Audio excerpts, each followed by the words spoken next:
मन में बसाकर तेरी मूर्ति उतारूं मैं गिरधर तेरी आरती।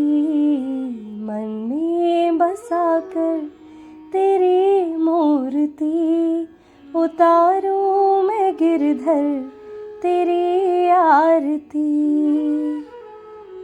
ओम श्री परमात्मने नमः। आइए शुरू करते हैं अथेकादशोध्याय के तीसरे दिन के सफर की। इसकी शुरुआत होती है श्री भगवान उवाच से। श्री भगवान बोले, मैं लोकों का नाश करने वाला बड़ा हुआ महाकाल हूँ। इस समय इन लोकों को नष्ट करने के लिए प्रवृत्त हुआ हूँ। इसलिए जो प्रतिपक्षियों की सेना में स्थित योद्धा लोग हैं वे सब तेरे बिना भी नहीं रहेंगे, अर्थात तेरे युद्ध ना करने पर भी इन सब का नाश हो जाएगा।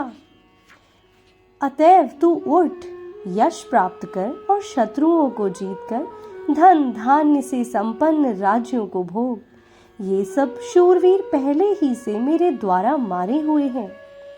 हे सव्यसाचिन, तू तो केवल निमित्त मात्र बन जा। द्रोणाचार्य और भीष्म पितामह तथा जयद्रथ और कर्ण तथा और भी बहुत से मेरे द्वारा मारे हुए शूरवीर योद्धाओं को तू मार। भय मत कर, निसंदेह तू युद्ध में वैरियों को जीतेगा, इसलिए युद्ध कर। संजय उवाच। संजय बोले, केशव भगवान के इस वचन को सुनकर मुकुटधारी अर्जुन हाथ जोड़कर कांपता हुआ नमस्कार करके फिर भी अत्यंत भयभीत होकर प्रणाम करके भगवान श्री कृष्ण के प्रति गदगद वाणी से बोले। अर्जुन उवाच। अर्जुन बोले, हे अंतर्यामिन, यह योग्य ही है कि आपके नाम, गुण और प्रभाव के कीर्तन से जगत अति हर्षित हो रहा है और अनुराग को भी प्राप्त हो रहा है, तथा भयभीत राक्षस लोग दिशाओं में भाग रहे हैं और सब सिद्ध गणों के समुदाय नमस्कार कर रहे हैं। हे महात्मन, ब्रह्मा के भी आदि कर्ता और सबसे बड़े आपके लिए वे कैसे नमस्कार ना करें, क्योंकि हे अनंत, हे देवेश, हे जगन निवास, जो सत, असत और उनसे परे अक्षर अर्थात सच्चिदानंदन ब्रह्मा है, वह आप ही हैं। आप आदिदेव और सनातन पुरुष हैं। आप इस जगत के परम आश्रय और जानने वाले तथा जानने योग्य और परम धाम हैं। हे अनंत रूप, आपसे यह सब जगत व्याप्त अर्थात परिपूर्ण है। आप वायु, यमराज, अग्नि, वरुण, चंद्रमा, प्रजा के स्वामी ब्रह्मा और ब्रह्मा के भी पिता हैं। आपके लिए हजारों बार नमस्कार। नमस्कार हो आपके लिए फिर भी बार बार नमस्कार। हे अनंत सामर्थ्य वाले, आपके लिए आगे से और पीछे से भी नमस्कार।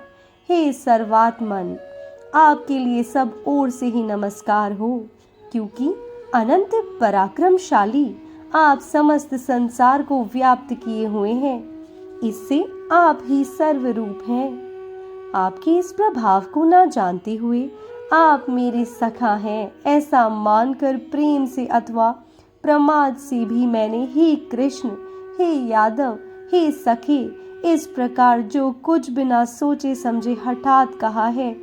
और हे अच्युत, आप जो मेरे द्वारा विनोद के लिए विहार, शैया, आसन और भोजन आदि में अकेले अथवा उन सखाओं के सामने भी अपमानित किए गए हैं, वह सब अपराध अप्रमेय स्वरूप अर्थात अचिंत्य प्रभाव वाले आपसे मैं क्षमा करवाता हूँ। आप इस चराचर जगत के पिता और सबसे बड़े गुरु एवं अति पूजनीय हैं। हे अनुपम प्रभाव वाले, तीनों लोकों में आपके समान भी दूसरा कोई नहीं है। अतएव हे प्रभु, मैं शरीर को भली भांति चरणों में निवेदित कर प्रणाम करके स्तुति करने योग्य आप ईश्वर को प्रसन्न होने के लिए प्रार्थना करता हूँ। हे देव, पिता जैसे पुत्र के, सखा जैसे सखा के और पति जैसे प्रियतमा के पत्नी के अपराध सहन करते हैं, वैसे ही आप भी मेरे अपराध को सहन करने योग्य हैं।